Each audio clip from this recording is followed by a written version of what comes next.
ನಮಸ್ಕಾರ. ಶರಣು ಶರಣಾರ್ಥಿ. ನಿಮ್ಮ ಶರಣು ವಸ್ತ್ರದು. ಇವತ್ತು ನಾವು ರಾಮೇಶ್ವರಂ ಬಂದ ಮೇಲೆ ಇಲ್ಲಿ ರಾಮೇಶ್ವರದಿಂದ ಸುಮಾರು ಒಂದು 18 ಕಿಲೋಮೀಟರ್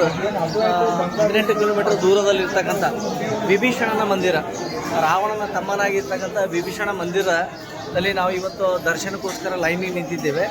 ಇಲ್ಲಿ ಯಾವಾಗ ವಿಭೀಷಣನು ರಾವಣ ಯಾವಾಗ ಸೀತಾಮಾತೆಯನ್ನು ಅಪಹರಣ ಮಾಡಿರ್ತಾನೆ, ಆಗ ಪ್ರಭು ಶ್ರೀರಾಮಚಂದ್ರಗೆ ಸೀತಾಮಾತೆಯ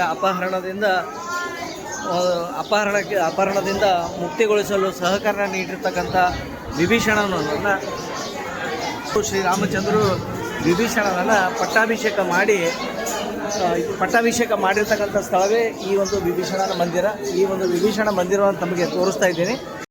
ಪ್ರಭು ಶ್ರೀರಾಮಚಂದ್ರನ ಎದುರುಗಡೆ ರಾಮ, ಲಕ್ಷ್ಮಣ, ಸೀತಾ, ಪಕ್ಕದಲ್ಲಿ ವಿಭೀಷಣನು ಕೈ ಮುಗಿದು ಕೂತಿರ್ತಕ್ಕಂಥ ಮೂರ್ತಿಗಳು ಈ ಮಂದಿರದಲ್ಲಿವೆ. ಆದರೆ ಒಳಗಡೆ ಫೋಟೋಗ್ರಾಫಿ ಅಲೌಡ್ ಇಲ್ಲದಕ್ಕೋಸ್ಕರ ನಾನು ಅಲ್ಲಿ ಫೋಟೋ ಯಾವುದೂ ತೆಗೆಯಲಿಲ್ಲ. ಈ ಮಂದಿರದ ಇಲ್ಲಿಯೇ ಪ್ರಭು ಶ್ರೀರಾಮಚಂದ್ರರು ವಿಭೀಷಣನ ಪಟ್ಟಾಭಿಷೇಕ ಮಾಡಿದರು ಅಂತ ಒಂದು ಇಲ್ಲಿ ಬೋರ್ಡ್ ಕೂಡ ಹಾಕಿದ್ದಾರೆ. The holy place where lord Rama conducted ಪಟ್ಟಾಭಿಷೇಕ of Vibhishana brother of king Ravana after the battle against Ravana. ಅಂದರೆ ಸೀತಾಮಾತೆಯನ್ನು ಲಂಕೆಯಿಂದ ಕರೆದುಕೊಂಡು ಯುದ್ಧವನ್ನು ಮುಗಿಸಿ ಬಂದ ಮೇಲೆ ಆ ಒಂದು ಲಂಕೆಗೆ ರಾಜನಾಗಿ ನೇಮಕ ಮಾಡಿ ಪಟ್ಟಾಭಿಷೇಕ ಮಾಡಿರ್ತಕ್ಕಂಥ ಸ್ಥಳವೇ ಈ ಒಂದು ರಾಮೇಶ್ವರಂದಲ್ಲಿ ಇದು ಇರ್ತಕ್ಕಂಥದ್ದು ಸ್ಥಳ.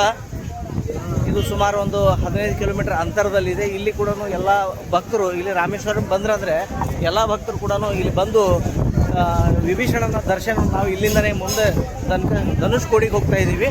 ಈ ಸ್ಥಳ ಕೂಡ ಪ್ರವಾಸಿ ಸ್ಥಳಗಳಲ್ಲಿ ಬಹಳ ಲಕ್ಷ್ಮಣ ತಾಯಿ ಸೀತಾಮಾತೆಯ ಆಶೀರ್ವಾದವನ್ನು ಪಡೆದು ಜೊತೆಗೆ ವಿಭೀಷಣನ ದರ್ಶನವನ್ನು ಕೂಡ ಮಾಡ್ಬೋದು. ಈ ಒಂದು ಸ್ಥಳದ ಒಂದು ಮಾಹಿತಿಯನ್ನು ನೀಡಿದ್ದೇನೆ. ಧನ್ಯವಾದಗಳು.